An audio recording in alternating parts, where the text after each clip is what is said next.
সকালবেলা ঘুম থেকে উঠে দেখি অবাক কাণ্ড, বাড়ির চারিদিক আজ কুয়াশায় ভরে গেছে। বেশি দূর পর্যন্ত কিছু দেখাই যাচ্ছে না। গোটা বহরমপুর শহর আজ কুয়াশায় ঢাকা। এরপর চলে গেলাম একটু বাজারে। আমার স্কুটিটা যেহেতু সার্ভিসিং এ দেওয়া আছে, তাই বাইক নিয়ে বেরিয়ে গেলাম। বাজার থেকে ফিরে চলে এলাম রান্নাঘরে, নিজের জন্য এক কাপ চা করে সেটাই খাচ্ছিলাম। এর মধ্যে চলে এলেন একজন কাস্টমার তেল নিতে। আজ বাবা নেই, মিল বন্ধ, তাই আমাকেই মাল দিতে হবে।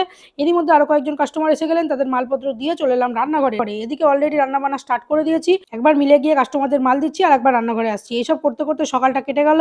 এখন কিছু মসলার প্যাকেট নিয়ে বসেছি, সেগুলোর ডেট চেক করতে, কারণ এর মধ্যে বেশিরভাগ মসলারই ডেট এক্সপায়ার্ড হওয়া।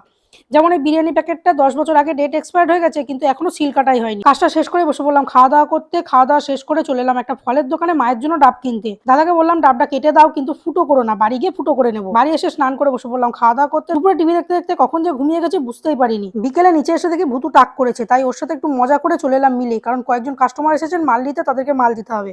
এইসব করতে করতে ব্যস্ততার মধ্যে সারা দিনটা কেটে গেল।